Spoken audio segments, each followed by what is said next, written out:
2024 में लोकसभा में 240 सीटें मिलने के बाद भाजपा को ये पता चल गया कि जो ओवर कॉन्फिडेंस है वो कहीं ना कहीं ले डूबता है। और भाजपा के अंदर एक खासियत बहुत अच्छी है, जो इनकी खूबी है, ये गलती होने पे उसे सुधार जल्दी लेते हैं, यानी कि कोर्स ऑफ करेक्शन जल्दी कर लेते हैं। और ये जो कोर्स ऑफ करेक्शन करने की इनकी रणनीति है, यानी कि गलती को तुरंत सुधार लेना, जल्दी से सुधार लेना, वो ही इनके लिए फायदेमंद हुई है। और उसके बाद आपने देखा राजस्थान, मध्य प्रदेश, हरियाणा और अब दिल्ली, ऐसे ही ये वन बाय वन इलेक्शन पर इलेक्शन जीतते जा रहे हैं, लगातार चुनाव जीत रहे हैं। तो कहीं ना कहीं इसमें सबसे बड़ी जो खूबी है भाजपा की वो ये है कि भाजपा जो है वो 24/7 पार्टी है, यानी कि 24 घंटे काम करने वाली पार्टी, सातों दिन काम करने वाली पार्टी। इनका जो संगठन है वो इतना मजबूत है कि ये चुनाव का इंतजार नहीं करते। ये एक चुनाव जीतने के बाद तुरंत दूसरे चुनाव की तैयारी कर देते हैं, 5 साल का ये इंतजार नहीं करते हैं। दिल्ली चुनाव की मैं बात बताऊं आपको, दिल्ली चुनाव में स्वयं इनका जो संगठन है आरएसएस, आरएसएस ने 1 लाख से ऊपर मीटिंगें की हैं। और उन मीटिंगों में 10 से 12 लोग फेस टू फेस और मैन टू मैन इन्होंने प्रचार किया है, मैन टू मैन मीटिंग की है, मैन टू मैन मार्केटिंग की है। यानी कि आप सोच सकते हो, आरएसएस ने, अकेले आरएसएस ने दिल्ली के अंदर 1 लाख से ऊपर मीटिंग की और एक मीटिंग में 10 से 12 लोग रहे। अब आप औसतन 10 लोग भी अगर हम माने ऑन एवरेज, तो 10 लाख लोगों से, 1 लाख मीटिंग में 10 लाख लोगों से ये 1/1 मिल लिए, यानी कि मैन टू मैन मार्केटिंग बोलते हैं इसको। चुनाव के अंदर, चुनाव के अंदर बहुत सारी स्ट्रेटजी चाहिए, रणनीतियां चाहिए, तो उसमें सबसे बड़ी जो ताकत है वो है संगठन। और संगठन, बाकी इनके और भी संगठन है। अब अकेले आरएसएस ने 1 लाख मीटिंग की है, तो आप सोच सकते हो इनके दूसरे संगठन और पार्टी ने कितनी मीटिंग की होंगी। तो ऐसे ही चुनाव नहीं जीता गया। हाँ, दूसरी तरफ आपने सुना होगा जो विपक्षी हैं, कांग्रेस, आम आदमी पार्टी, वो ईवीएम पर ठीकरा फोड़ देते हैं। लेकिन वहीं जब विपक्ष की सीटें आती हैं, जैसे अखिलेश जी की सीटें आई उत्तर प्रदेश में लोकसभा में 37 सीटें, तब ये जो ईवीएम का मुद्दा था ये भी धराशायी हो गया। क्योंकि यदि ईवीएम में गड़बड़ होती तो उत्तर प्रदेश के अंदर अखिलेश जी की 37 सीटें लोकसभा में नहीं आती। और भी जो चुनाव इन्होंने जीते अलग अलग राज्यों में, जम्मू कश्मीर जो ये हार गई भाजपा, तो इसलिए ईवीएम वाला जो मुद्दा है वो तो कहीं ना कहीं दूसरी पार्टियों के ऊपर फोड़ा जाता है।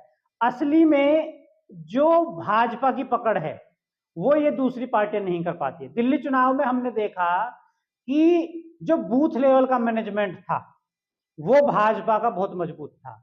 आप यहां से आइडिया लगा लीजिए छोटी सी बात से, जो बूथ पर कार्यकर्ता थे दिल्ली के अंदर, हमने चुनाव में देखा, उनके लिए हल्दीराम से थाली आ रही थी, यानी कि 2500 रुपए की एक थाली, 500 रुपए की एक थाली, ऐसी भोजन की व्यवस्था थी कार्यकर्ताओं के लिए।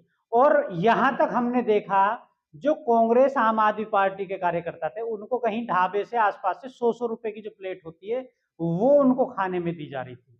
और यहां तक हमने देखा कि आम आदमी पार्टी के जो कार्यकर्ता थे उनके लिए भोजन कम आया, भोजन कम पड़ गया, और वो आम आदमी पार्टी के कार्यकर्ता भाजपा के जो कार्यकर्ता थे उनके साथ खाना शेयर कर रहे थे, उनके साथ बैठ के खाना खा रहे थे कि जी हमारी पार्टी की तरफ से तो खाना ही नहीं आ पाया है।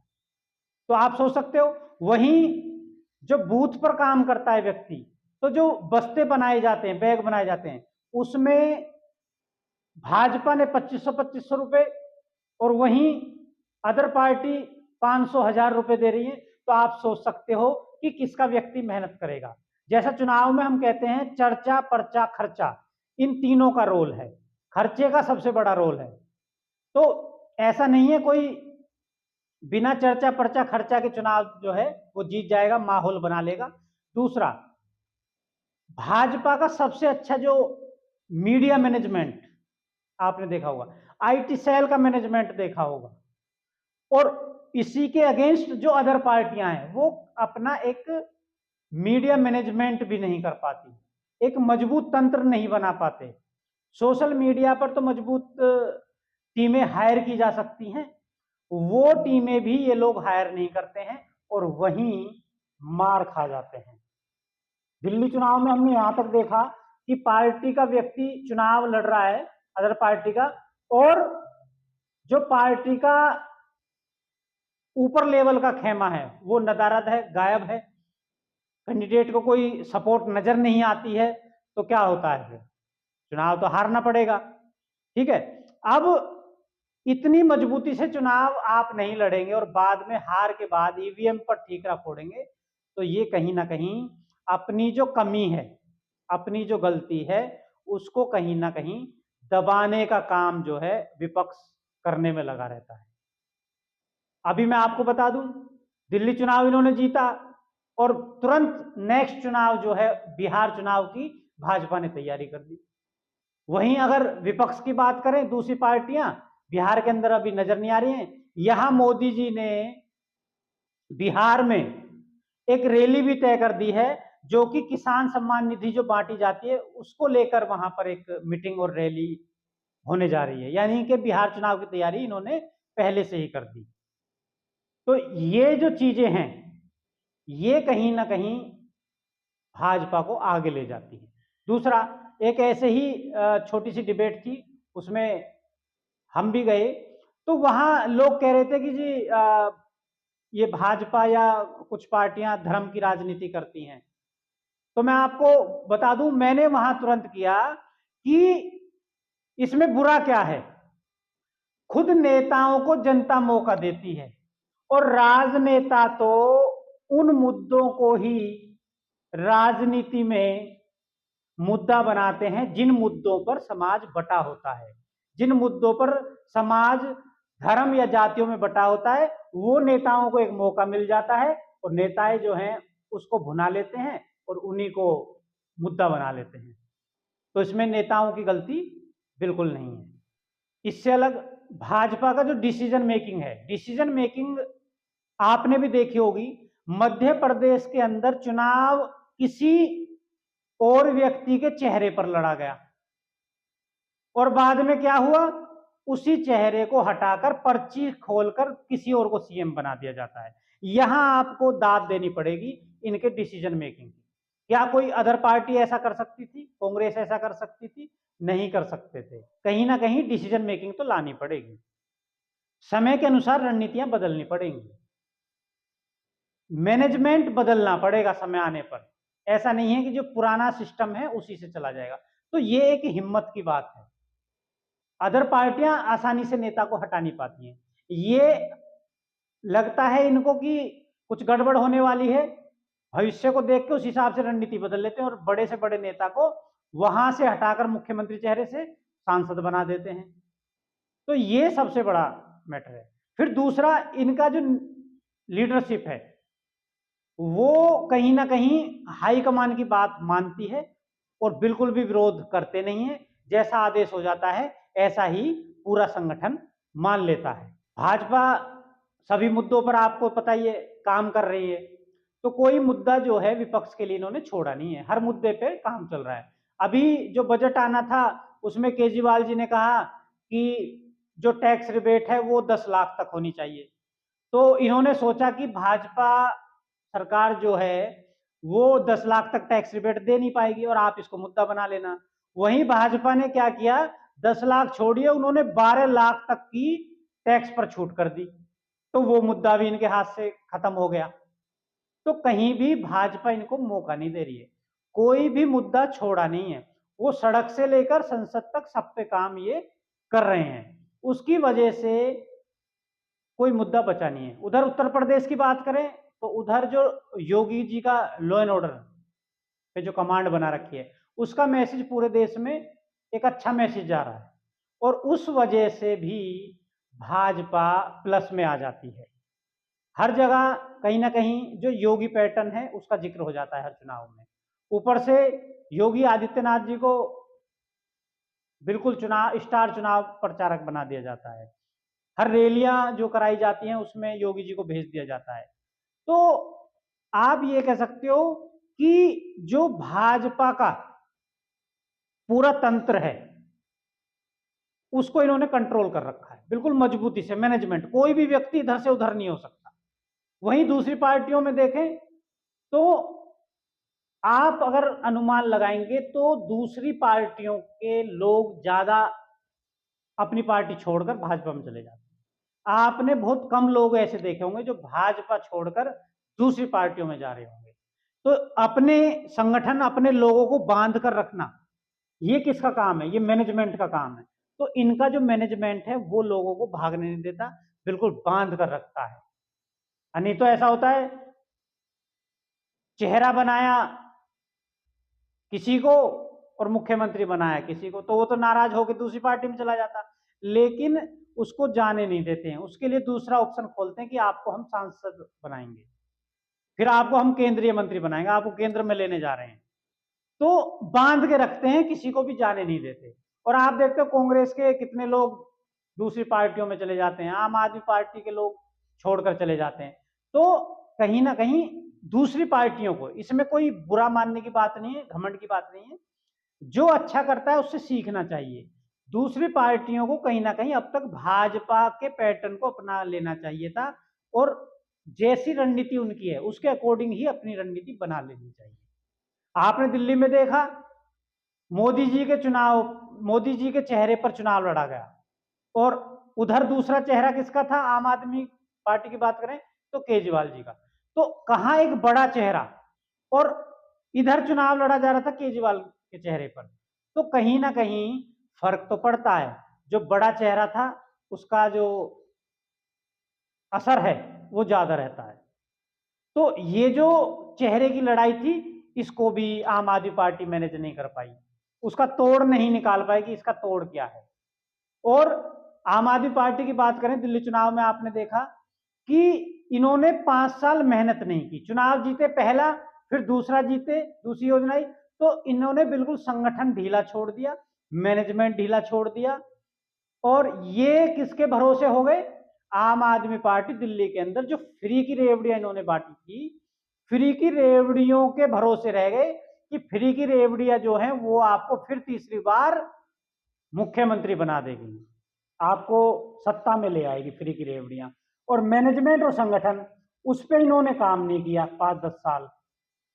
नए लोगों को जोड़ना भूल गए, दूसरी पार्टियों को, पार्टियों से लोगों को खींचना भूल गए, अपने संगठन को बढ़ाना भूल गए, क्योंकि सारा भरोसा कर लिया कि जनता को फ्री की रेवड़ियां चाहिए और वो हम दे ही रहे हैं, तो जनता हमसे बाहर जाएगी कहां।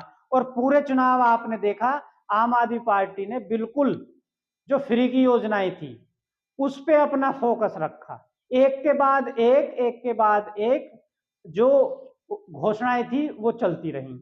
लेकिन नीचे अंदर सिस्टम खोखला हो चुका था, जो 5 साल काम नहीं किया था उसके ऊपर ध्यान नहीं दिया, तो मार खा गए। तो इसलिए भाजपा से दूसरी पार्टियों को सीखना पड़ेगा। इसमें कोई बुराई नहीं है, कोई चीज मेरे से नहीं आती अगर मैं दूसरे से सीख ले लूं। जैसे एकलव्य ने दूर से रहकर द्रोणाचार्य की विद्या को देखकर धनुर्धर बन गया, तो ऐसे ही ये दूर से देखकर अपनी रणनीतियां बदल सकते हैं। भाजपा की एक एक रणनीतियों पे इनको ध्यान रखना चाहिए। इनको पैरेलल अपने ऐसे संगठन खड़े करने चाहिए जैसे आरएसएस इनका संगठन है। आरएसएस ने बताइए 1 लाख मीटिंग दिल्ली के अंदर की, जो अपने आप में एक रिकॉर्ड है भारत के अंदर, इतनी मीटिंग करने का, 1 लाख मीटिंग।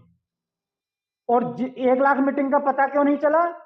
क्योंकि इसके संगठन की जो मीटिंग होती है लोगों से, इनके कोई पर्चे नहीं छपते, इनकी कोई रैलियां नहीं निकाली जाती, इनका कोई प्रचार प्रसार, ढोल नगाड़े नहीं बजाए जाते, ये तो गुप्त रूप से मीटिंगें होती रहती हैं। और उन मीटिंगों का और पूरे मैनेजमेंट का जो असर निकल के आया आपने देख लिया, 48 सीट भाजपा लेके आ गई। अब आप फोड़ते रहिए, इलेक्शन कमीशन पे ठीक रहा और ईवीएम पर ठीक रहा। यदि ईवीएम में गड़बड़ थी तो केजरीवाल 2 बार सत्ता में कैसे आए?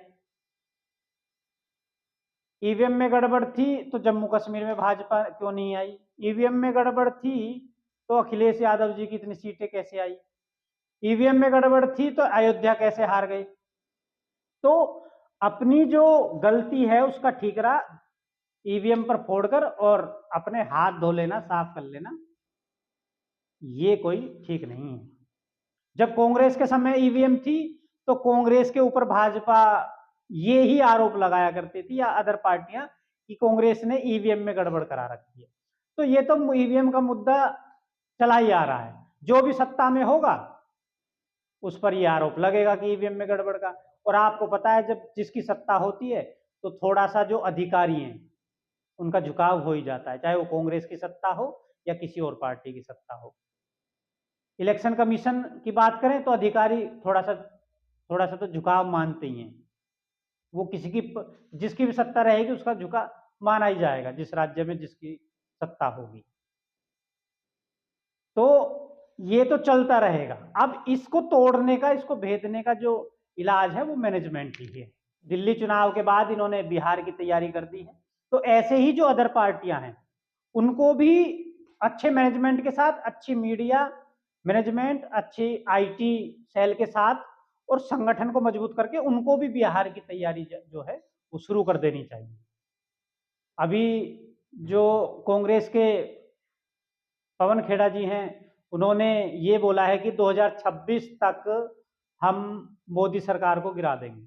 तो इस पे भी हम विश्लेषण करेंगे कि पवन खेड़ा जी बड़े नेता हैं तो कोई बात ऐसे तो कहेंगे नहीं, तो वो इस मोदी सरकार को गिराने की बात करें तो इसका विश्लेषण भी हम करेंगे और उसके बाद उस विश्लेषण को आपके साथ शेयर जरूर करेंगे। तो इसलिए यदि आपकी कोई पार्टी है, आप नेता हैं या आप चुनाव लड़ने की तैयारी कर रहे हैं, तो सबसे पहले अपनी जमीन तैयार कीजिए, मैनेजमेंट तैयार कीजिए, टीमें हायर करिए। आपने देखा होगा या आपने कभी चुनाव लड़ा हो तो आपने खुद ये काम किए होंगे कि कैंडिडेट भी आप ही हैं, मैनेजमेंट भी आप ही देख रहे हैं, चाय पानी का सिस्टम भी आप ही देख रहे हैं, चुनाव प्रचार रैली में भी आप ही जा रहे हैं, यानी कि वन मैन आर्मी हो जाते हैं, आप बर्डन ले लेते हैं और चुनाव हार जाते हैं। तो इसलिए चर्चा पर्चा खर्चा पे काम कीजिए और प्रोफेशनल टीमें जो आपको चुनाव जिता सकें वो हायर कीजिए। आप इंडियन पॉलिटिकल ग्रुप हमसे भी कांटेक्ट कर सकते हैं। यदि आपको लगता है कि कोई आपके नजदीक है जो अनुभवी व्यक्ति है, उसका अनुभव ले सकते हैं। और हमारी टीम का यदि सहयोग लेना चाहें तो वो भी आप ले सकते हैं। बिल्कुल प्रोफेशनल लोगों को, प्रोफेशनल टीमों को जो है वो आप चुनाव की जिम्मेदारी दीजिए, बिल्कुल मैनेजमेंट बनाइए, तो आप चुनाव जीत जाएंगे। आपने देखा होगा कि एक पार्टी की लहर है, सपोज करो कांग्रेस की लहर है या भाजपा की लहर है, तो वहां भी दूसरी पार्टी का एमएलए कोई उस लहर में चुनाव जीत जाता है, बाकी लोग हार जाते हैं। तो वो व्यक्ति चुनाव क्यों जीत गया? क्योंकि लहर दूसरी पार्टी की थी और जीत गया दूसरी पार्टी का। लहर भाजपा की थी और कैंडिडेट जीत गया सपा का। तो उस कैंडिडेट ने कहीं ना कहीं मैनेजमेंट जो है वो अपना मजबूत रखा, अपना जो काम था वो प्रोफेशनल टीमें हायर करके वो काम दिया गया। तो इसलिए बिल्कुल मजबूती से अपना बेस बनाइए, टीमें हायर करिए, उनको जिम्मेदारी दीजिए और आप फ्री रहिए जनता से मिलने के लिए, रैलियों में जाने के लिए और अच्छा भाषण करने के लिए, अच्छा अपने बारे में लोगों तक अपना जो मैसेज है, अपनी बात बताने के लिए अपने आप को तैयार कीजिए। आप पूरे चुनाव में खुद ही लगे रहते हैं, उलझ जाते हैं और चुनाव हार जाते हैं। एक भी काम आपका सही से नहीं हो पाता क्योंकि सारे काम आप ही कर रहे थे। आपने सोचा कि पैसा खर्च नहीं हो जाए, क्योंकि आपको पता है प्रोफेशनल टीमें लगेंगी तो पैसा तो लेंगी, पैसा तो खर्च होगा ही, लेकिन आपको बार बार तो चुनाव नहीं लड़ना पड़ेगा, बार बार हार का मुंह तो नहीं देखना पड़ेगा। तो इसलिए मैनेजमेंट के साथ, संगठन के साथ और टीमें हायर करके प्रोफेशनल अब की बार चुनाव लड़िए, आप चुनाव जरूर जीतेंगे। इन्हीं शब्दों के साथ धन्यवाद। जय हिंद, जय भारत।